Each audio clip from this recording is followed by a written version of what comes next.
The Arch of Titus by Trent Mull.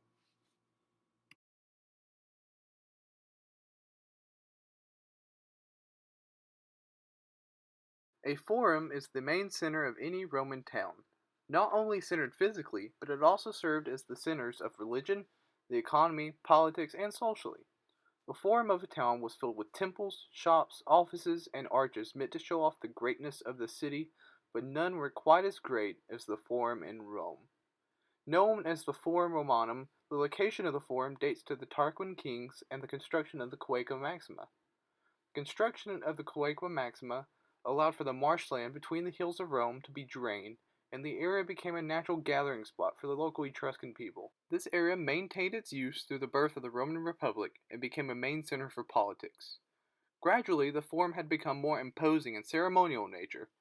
Part of this ceremonial nature involves arches, dedicated to the triumph of a particular emperor. The Arch of Titus is one of those arches. The arch has a very commanding position and is considered to be the gate of the valley of the Forum. The Arch of Titus was constructed in the Roman Forum to celebrate the triumph of Vespasian and his eldest son Titus in Judea. The first Jewish-Roman war was considered one of the great triumphs of the Flavian dynasty, which consisted of Vespasian, Titus, and Domitian, and they ruled respectively. The war was fought by Vespasian and his eldest son Titus. Before the success of the First Jewish-Roman War, the line of the Flavians was not particularly illustrious. However, they had managed to gain control of the throne during a time of bloody turmoil known as the Year of the Four Emperors in 69 CE.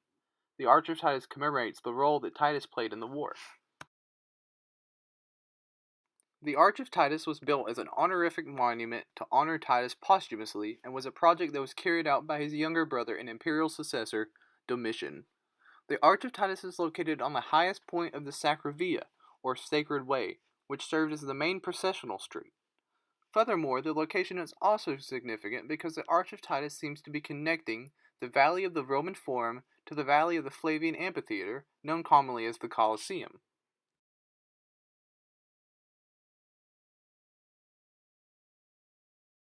The reliefs on the arch depict the triumph and victory of the Romans in the First Jewish-Roman War. The south panel of reliefs inside the arch shows the many spoils that were taken from the temple in Jerusalem. The reliefs on this are very deep, and it shows a tremendous amount of detail on the relief. The most noticeable of the spoils is the menorah of the temple. Other items taken include golden trumpets, fire pans from the altars, and a table. The north panel depicts Titus on a quadriga, which is a four-horse chariot. Besides the fact that being pulled by a four-horse chariot looks cool, this is actually taken from Greek culture, when a quadriga would have been associated with a god or a hero. A winged woman, who is the personification of victory, crowns Titus with a laurel wreath.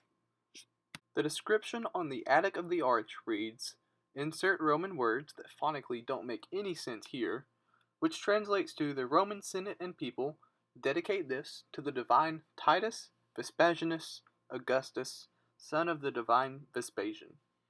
There were considerable efforts to reconstruct the arch in the early 19th century under the watch of Pope Pius VII. The restoration was made in travertine as opposed to the original marble. This was purely to differentiate between the original and the restored parts. The arch was meant to be a lasting monument that the Roman people could look at and remember the great actions and triumphs of the emperor. Many of the emperors, especially the Flavians in particular, tried to solidify their legacies by making a lasting physical footprint on Rome itself.